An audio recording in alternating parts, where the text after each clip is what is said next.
Fala investidor, fala investidora, como é que vocês estão? Espero que estejam todos muito bem. E nesse vídeo eu quero tratar com vocês de uma forma geral sobre alguns fundos imobiliários que caíram muito por conta de um acontecimento bem específico com o GPK, algo que é extremamente comum para fundos imobiliários relacionados a crédito, mas que, claro, alguns tiveram um aspecto bem negativo em relação a esse CRI que estava lá dentro. Então hoje nós vamos falar, por exemplo, de TORD, vamos falar de VSLH, vamos falar de RDM e vamos falar de HCTR. Claro, vamos falar um pouquinho de DEVA, mas no geral eu quero trabalhar com vocês o porquê que esses fundos caíram. Depois de compreendido isso, eu quero mostrar para vocês um pouco da cotação e o que aconteceu com aquele investidor que comprou nas suas máximas. E por fim, eu vou trazer um pouco das minhas perspectivas a respeito do que este investidor que comprou talvez nas máximas ou que talvez comprou num período relativamente recente e está sofrendo hoje com quedas bastante acentuadas, pode ter de perspectivas para o futuro e talvez até conseguir um certo ganho em relação ao patrimônio ali da cota, em relação à valorização que a gente pode experimentar num período relativamente curto. Então, se você quer saber tudo isso e outras coisas, fique comigo para logo após a vinheta. Então, vamos para o vídeo.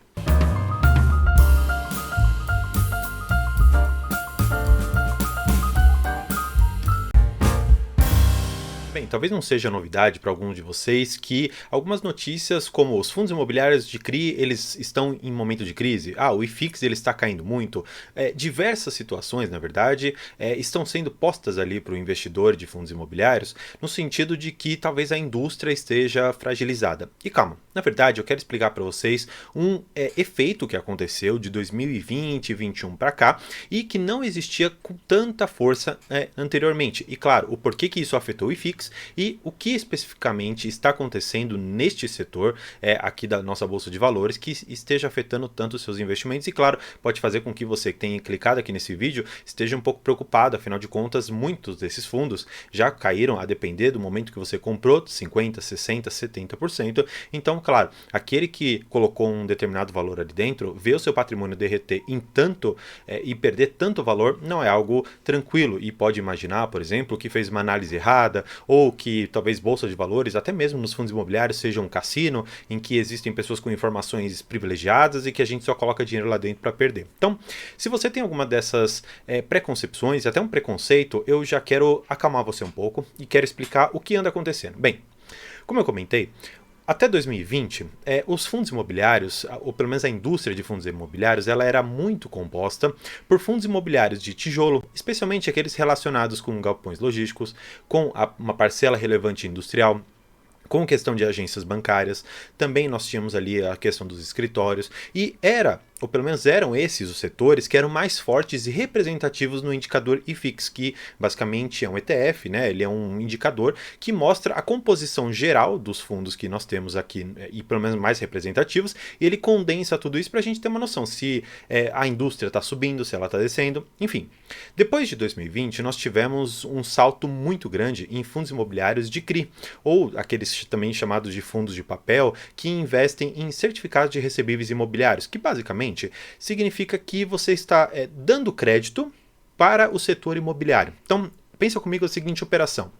Você, por exemplo, é um construtor. Você tem ali a sua empresa, por exemplo, uma Exetec, uma Cirela, alguma coisa assim do gênero. E aí você fala o seguinte, olha, eu não tenho, por exemplo, 100 milhões agora em caixa para eu despender e construir, por exemplo, um empreendimento e dar início aqui a todas as suas operações. O que eu faço? Eu vou a uma securitizadora. Essa securitizadora ela vai emprestar esse dinheiro e ela vai fazer um CRI. E aí o que acontece? Alguns fundos imobiliários, eles compram dessa securitizadora esses CRIs. E aí elas falam o seguinte, bem, deixa eu analisar aqui a prateleira de CRIs que eu tenho. Aí o que vai aparecer? Por exemplo, Cirela, ela vai me pagar, por exemplo, CDI mais 3%. Poxa, eu achei que é um risco de crédito interessante, então eu vou comprar esse CRI.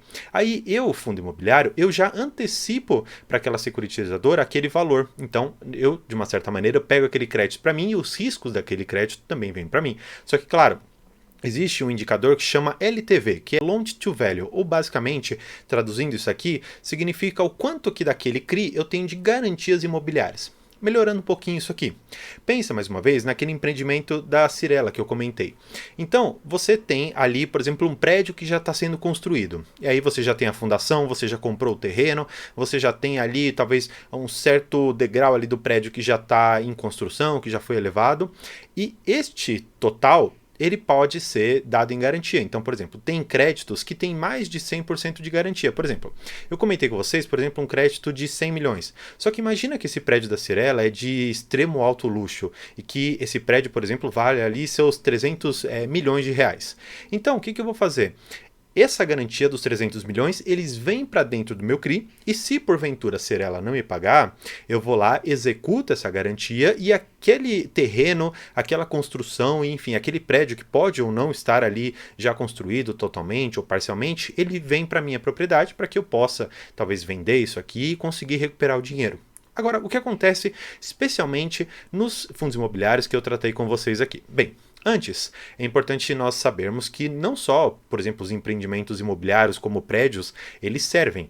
Existe a possibilidade de você, por exemplo, ter multipropriedades ou fazer loteamentos. Existe a possibilidade também de você emprestar dinheiro para um crédito imobiliário relacionado, por exemplo, com parques, como é o caso do GPK, que é um parque, basicamente, e ele precisou ali se capitalizar. E o que acontece? Por conta de um alto risco, dentro da questão dos créditos, você precisa trazer atratividade para que uma determinada securitizadora te dê um crédito. Então, melhorando um pouquinho isso aqui. Se eu tiver, por exemplo, duas pessoas, eu tenho um Banco do Brasil e eu tenho o André. Para quem que você emprestaria um crédito? Para quem que você iria colocar a mão no bolso e falar, olha, toma esse dinheiro aqui, você vai me pagar um determinado juros por um tempo? Bem, eu particularmente acredito que você emprestaria esse valor para o Banco do Brasil, afinal de contas é um banco bastante saudável, tem muito dinheiro. Eu já, por exemplo, não tenho tanto dinheiro e, claro, talvez eu possa não pagar. Então, existe um risco de crédito maior. Só que o que acontece? O Banco do Brasil ele vai, por exemplo, te oferecer CDI mais 1, vai te dar a taxa Selic mais 1%. Aí, André, para que esse investimento se torne atrativo para você e você, consequentemente, assuma mais riscos, eu preciso te oferecer um crédito de, por exemplo, CDI mais 5%. Entendendo um pouco dessa lógica, vamos transportar isso para o mercado imobiliário. Quando nós temos, por exemplo, um GPK, que é um grupo ali desse parque que eu comentei com vocês, ele tem um risco de crédito elevado. E para que eu ofereça o dinheiro para ele, eu preciso também de um retorno maior. E o que acontece? Se for emprestado dinheiro, há taxas muito altas. Consequentemente, em momentos em que aquele CRI foi honrado, que a gente conseguiu pagar, muitos desses fundos imobiliários que eu comentei no início com vocês, eles foram beneficiados e tiveram altos rendimentos. Houve ali alguns que tiveram mais de 2% ao mês em rendimentos. Portanto, olhando para esse histórico, você fala, poxa, 2% ao mês é um fundo que realmente vale meu investimento, que vale a pena eu colocar aqui meu dinheiro, é um fundo muito grande. Bem, esse foi o motivo que levou muitas pessoas a caírem na Bolsa de Valores e chegarem ao ponto, talvez, de perder 70%, 80% ou até mais por cento ali do seu patrimônio, a depender do momento que comprou. Portanto, depois que você enxergou essa situação toda, e enxergou, claro, o ponto que esses fundos imobiliários chegaram e por que a indústria de fundos imobiliários também caiu, porque os fundos de papel eles se tornaram muito representativos, eles ganharam muita relevância a partir de 2020, 2021, nós temos, portanto, um cenário perfeito para que algumas notícias venham para nós no sentido de que os fundos imobiliários eles estão perdendo o seu valor, que eles só estão consumindo o nosso patrimônio, que o retorno deles é menor do que o CDI, que não vale a pena investir nesse ramo. Bem, é muito preocupante olhar para uma notícia dessa sem entender o histórico do que aconteceu. Então, nós temos o mercado de crédito, como eu comentei, e quando você tem taxas muito altas, existem pessoas do outro lado que não conseguem pagar. E os calotes, portanto, eles se tornam, de uma certa maneira, algo muito mais frequente. E isso não só afeta o crédito. Eu conheço e tenho fundos imobiliários na minha carteira que alguns inquilinos tiveram problema em pagar o valor do aluguel quando ele foi reajustado. Porque um reajuste ali de, por exemplo, CDI mais 5% significa alguma coisa ali, talvez de 18%, 19% de reajuste no aluguel. Então, é muita coisa. Algumas pessoas, algumas empresas também não têm a capacidade de pagar. E isso faz com que a indústria, no geral, seja extremamente prejudicada. Bem, mas trazendo vocês aqui para minha tela, eu quero mostrar algo bem específico, quero trazer as notícias aqui para vocês, para enxergar exatamente o que aconteceu. Para a gente enxergar especialmente o que aconteceu com a queda destes fundos imobiliários que eu comentei aqui com vocês. Primeiro, eles colocam aqui que os fundos Tord, VSLH, DEVA e, claro, também aqui nós temos o HCTR, nós temos também, de uma certa maneira, o Iridium também, porque é um fundo que investe em alguns desses fundos aqui também dentro. O que acontece? Ocorreu um efeito dominó. E aí eles colocam aqui que houve um cruzamento de interesses entre os grupos econômicos que compõem esse ecossistema desses fundos imobiliários. Por quê? Como eu comentei, nós tínhamos o GPK e ele fez com que todos esses fundos que investiam de uma certa maneira nele, que colocavam dinheiro talvez em operações diferentes, mas de uma certa maneira no mesmo devedor, fizeram com que esse ecossistema de dívidas ele ruísse, porque a única fonte, o único ponto em comum que ligava todos esses nós, que seriam esses fundos imobiliários, seria o GPK, e ele acabou dando esse problema. E eles colocam aqui, os fundos investem mutuamente entre si e nos mesmos ativos de risco, consequentemente, fazendo com que o desempenho negativo de um reflita em expectativas negativas para o outro. Por quê? Muito desses fundos aqui, inclusive também o IRDM, ele investe aqui. Então, imagina o seguinte, eu emprestei dinheiro através daquele CRI para o GPK.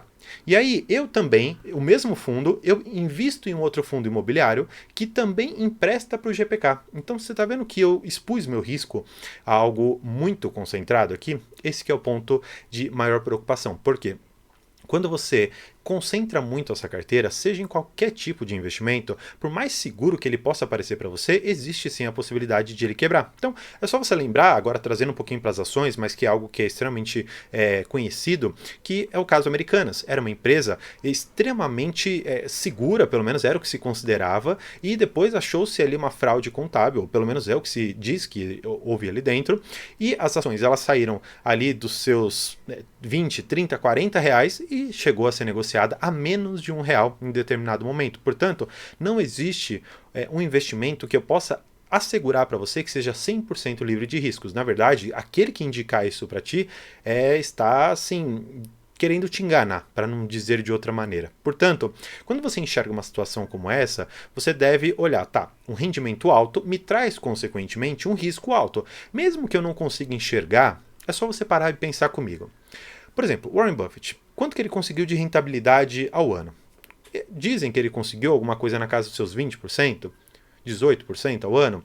Vamos fazer as contas. Se você conseguisse, lá com a HCTR, uma rentabilidade mensal de 2%, você ia ganhar 24% ao ano. Você sinceramente acha que, entrando na bolsa agora, você conseguiria rentabilizar sua carteira mais do que o Warren Buffett? Claro, 1 ano ou 2 você consegue ter uma rentabilidade superior, mas olhando para um espectro de longo prazo, você consegue enxergar que talvez isso não fosse sustentável? Porque se eu tivesse a fórmula mágica para ter uma rentabilidade de 2% ao mês, eu não ia divulgar isso para ninguém, eu ia fazer um fundo fechado, investir todo o meu dinheiro lá, ia sentar em cima do dinheiro e acabou. Agora, não é essa a realidade da Bolsa de Valores, e aqueles que pregam que existe essa realidade, eles ou querem enganar, ou querem sair do papel para vender para alguma outra pessoa porque também comprou caro. Então, se eu comprei o HCTR a 130 e agora tá 140, eu falo, poxa, isso daqui não vai dar certo, eu começo a fazer propaganda do fundo até alguém ir lá comprar de mim, me desfazer da posição e ficar com o lucro e deixar o pepino na sua mão. E eu quero trazer para vocês aqui a realidade do que os fundos imobiliários que hoje conseguem pagar pelo menos 1% líquido para você, já são fundos muito bons. Você tem uma rentabilidade maior ali do que 1,1% ao mês, já te torna um investidor que pode estar exposto a fundos imobiliários com um risco extremo, ou com ações também com risco extremo. Portanto, eu peço uma cautela quando for investir. Agora, eu vou trazer vocês para algumas questões aqui gráficas, só para que a gente analise quanto que caiu. Então, por exemplo, eu tenho aqui o Tord, que era um fundo muito querido por alguns, que inclusive, antes de eu iniciar aqui no YouTube, foi um fundo imobiliário que eu investi lá no começo. Só que aí eu comprei esse fundo imobiliário a mais ou menos 10,60, 10,70 e quando eu vi uma valorizaçãozinha de 10 centavos, eu acabei vendendo porque eu fiquei com medo da oscilação. Sim, eu já tive problema na Bolsa de Valores em relação a esse medo de ver o meu patrimônio oscilando, mas depois que eu compreendi um pouco melhor, depois que caiu o primeiro rendimento ali no meu bolso, eu fiquei com muito mais tranquilidade para investir. Bem, o Deva também foi outro que vocês podem enxergar aqui, que caiu muito. Ó, olhando aqui, ele já chegou a ser cotado em R$ 144.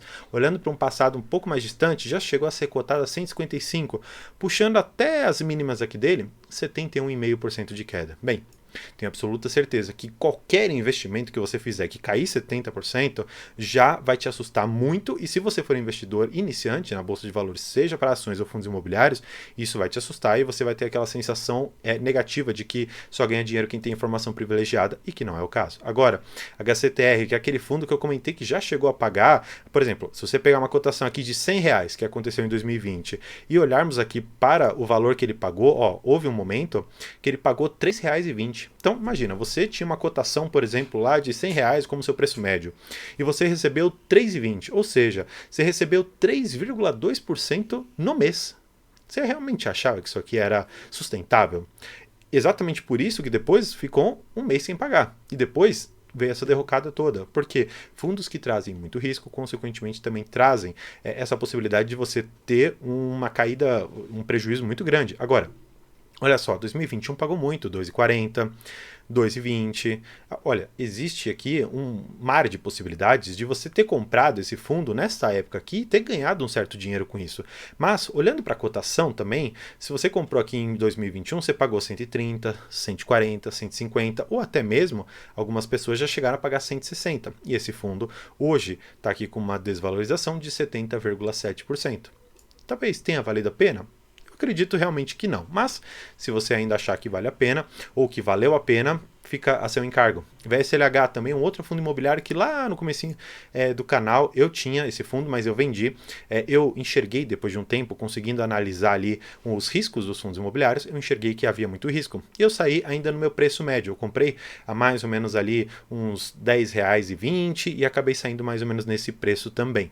Então, desde então, ele caiu aqui os seus 60%. E RDM, que era um dos fundos imobiliários mais queridos. E claro, ele é um fundo muito grande. Ele está aqui com um patrimônio hoje de 3 bilhões e 261 milhões. Portanto, eu vou deixar para o final, mas entre esses fundos imobiliários, eu já estou dando aqui um spoiler daquele que eu acho que tem uma maior possibilidade de se recuperar.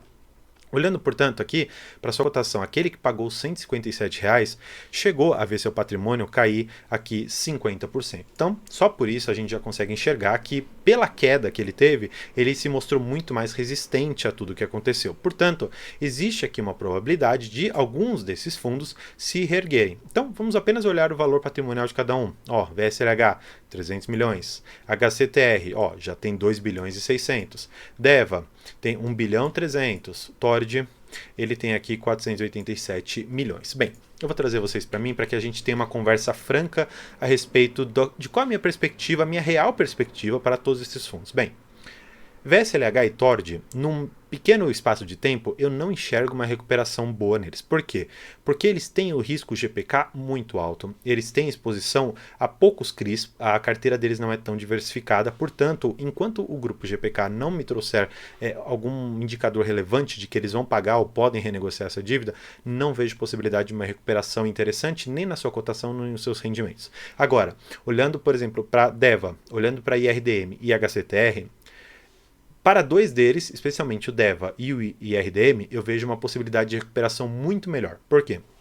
São carteiras muito grandes e o IRDM ele tem ainda a possibilidade de diversificar a carteira comprando outros fundos imobiliários, que é o que efetivamente ele tem dentro da carteira, apesar de ser ainda o risco relacionado ao GPK. Mas é uma carteira tão grande que eu particularmente não enxergo que vai ser um problema para eles voltarem a pagar uns rendimentos um pouco maiores do que eles estão pagando hoje. Só que o que eu quero mostrar para vocês, eu vou até trazê-los aqui de novo para minha tela.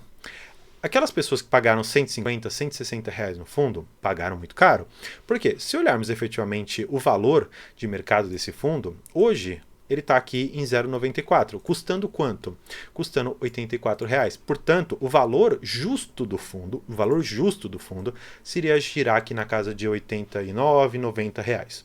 Portanto, se você pagou mais de 90 reais, eu particularmente acho que você não terá, num curto prazo, uma recuperação desse dinheiro. Agora, se você pagou próximo a esses valores, talvez ali 85, ou no máximo ali pagou alguma coisa na casa dos 95 reais, pode ser que você recupere esse dinheiro no curto prazo. Agora, eu particularmente, para fundos de papel, eu gostaria de indicar para você nunca comprar acima do valor patrimonial, ou se for comprar, com uma diferença de 3, 4, no máximo 5% do seu valor patrimonial, porque fundos de papel não geram em si mesmo uma valorização. É muito mais comum vermos essa valorização em fundos de tijolo, e aí nele sim, a compra com um pouco de ágio pode ser interessante ou pode valer a pena, depender, claro, da gestão, do portfólio e diversas outras coisas.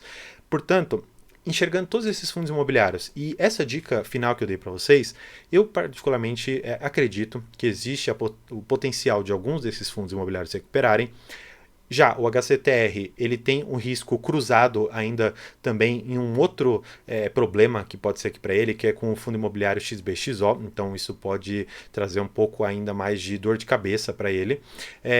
Por fim, o que eu acho interessante é que você, dentro de uma carteira de fundos imobiliários, não investir em um único ativo ou num único segmento daquele ramo de ativos. Por exemplo, eu não invisto apenas em fundos imobiliários de papel, invisto também em outros ali de tijolo, agro e diversos outros ali no meu portfólio. Essa é a ideia que eu quero trazer, de diversificação, para você não ficar exposto, ainda que pareça ser um bom ativo e seguro, ao risco de você ruir, ao risco de você perder muito do seu dinheiro e sair da bolsa de valores machucado. Portanto, eu espero que, compreendido tudo isso, e se você tiver esses fundos imobiliários também entendendo a situação na qual eles estão, talvez seja interessante você aportar um pouco mais, abaixar um pouco seu preço, enxergando que em alguns deles, considerando uma gestão de risco, você tem a capacidade de recuperar esse dinheiro. Claro, isso aqui não é uma promessa de que vai acontecer, tampouco uma recomendação do que você deve fazer. É apenas um racional que eu, particularmente, se tivesse sido atingido por qualquer um desses fundos imobiliários pela queda que houve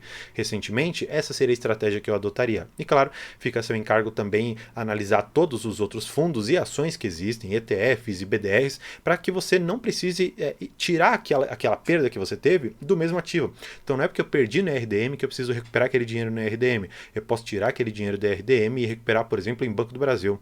Então existem diversas possibilidades nesse mundo aqui da Bolsa de Valores que você pode se reerguer. Então, calma, tenha um pouco de tranquilidade e perceba que esses fundos, por mais que tenha reduzido muito, continuam pagando ali seus rendimentos, receba-os e talvez reinvista para você abaixar um pouco seu preço e ficar um pouco mais confortável com o preço de hoje. Portanto, espero que você tenha gostado disso tudo. Não se esqueça de se inscrever aqui no canal, porque quando eu alcançar 2.000 inscritos, vou fazer uma live que vamos conversar sobre todas as questões relacionadas à Bolsa de Valores que vocês tiverem dúvida, que eu possa aqui trazer para vocês. E por fim, espero que você tenha gostado e não tenha esquecido de curtir esse vídeo. Então, por hoje é isso. Muito obrigado e tchau!